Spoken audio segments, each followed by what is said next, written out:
He's given us some rules and some guidelines to follow, and if we follow them, He allows us to live in a state of joy and connection with other people.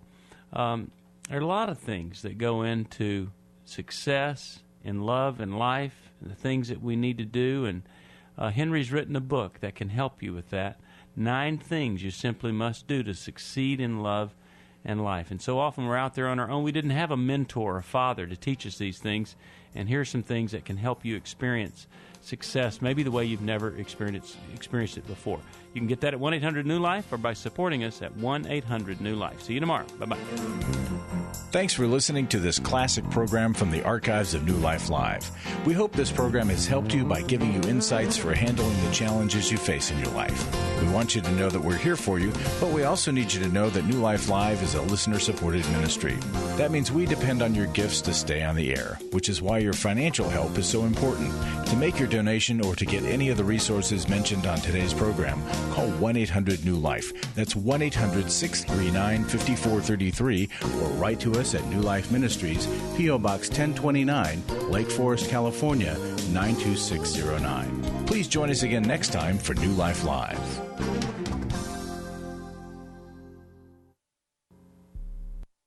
Hey guys, thank you so much for joining us today. Joyce Oglesby here, your Family Life Fix-It Pro, encouraging you to make sure that you join me where real life and family values connect. That's at 3 o'clock today and every Monday through Friday, actually. If you've never joined me, it's a great time to do that because we're going to have a Crank It Up Friday show.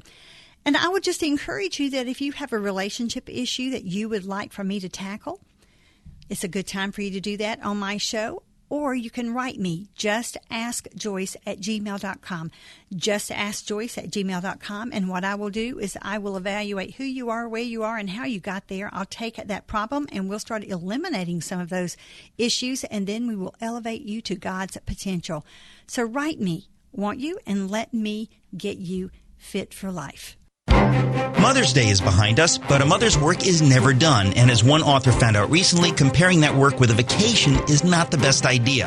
Stay tuned to Breakpoint. From the Colson Center for Christian Worldview, here's Eric Metaxas with Breakpoint.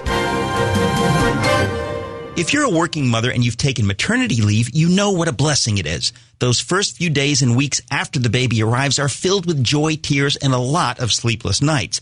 But one thing new mothers aren't doing during baby's first days at home is taking me time. That's probably why a recent article in the New York Post upset so many. I want all the perks of maternity leave, wrote Megan Foy, without having any kids. This might be the first time I've seen anyone open a can of worms, the floodgates, and Pandora's box in a single article. Foy explains, after 10 years of working in a job where I was always on deadline, I couldn't help feeling a little envious when parents left the office at 6 p.m. to tend to their children. And when new mothers at work went on weeks of paid leave to care for their babies, she says the green-eyed monster returned, not because these parents had the wonder and responsibility of welcoming new life, but because they got time off. Foy came to believe that employees without kids deserve a paid break too, not to change diapers, mop spit up, or feed a hungry mouth at all hours of the night, but time and space for self-reflection. She even came up with a catchy name for the concept, me-ternity leave. Mothers who read the article, dare I say, were less than thrilled with it. The comment section was scathing, and then it hit social media. Maternity leave was one of the most challenging, exhausting things I've ever done, tweeted one mom. It's not me time. I was literally fired for having a baby and taking time off so my stomach staples would dissolve, fumed another.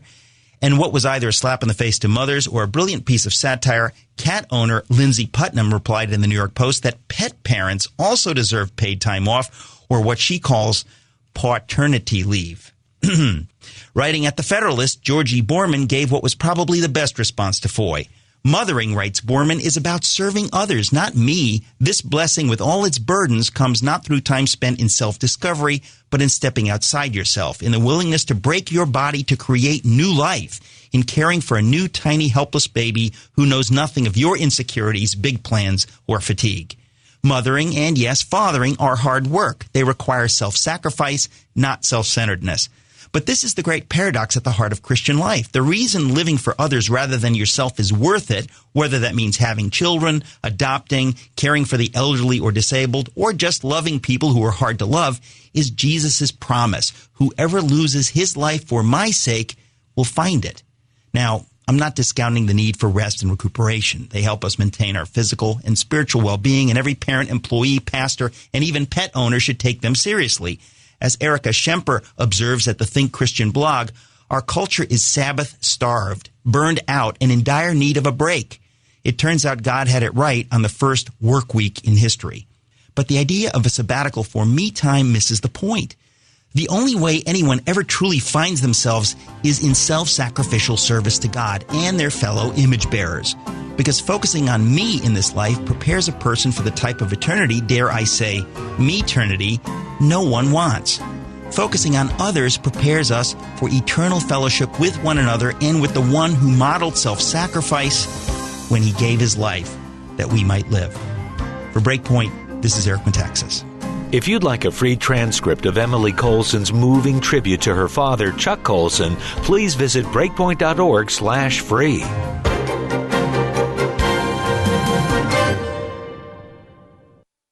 The Spirit, 94.7 WFIA FM New Albany, Louisville, is a service of Salem Media Group, online at WFIAFM.com. News this hour from townhall.com. I'm Rich Thomason. Texas will not give in to blackmail. That vow from Lieutenant Governor Dan Patrick announcing an Obama administration directive to public school districts telling them that they have to allow so-called transgender students to use the bathrooms or locker rooms of their choice. Patrick says most people don't want this. When you take on mom and dad in their homes, or the president threatens their children,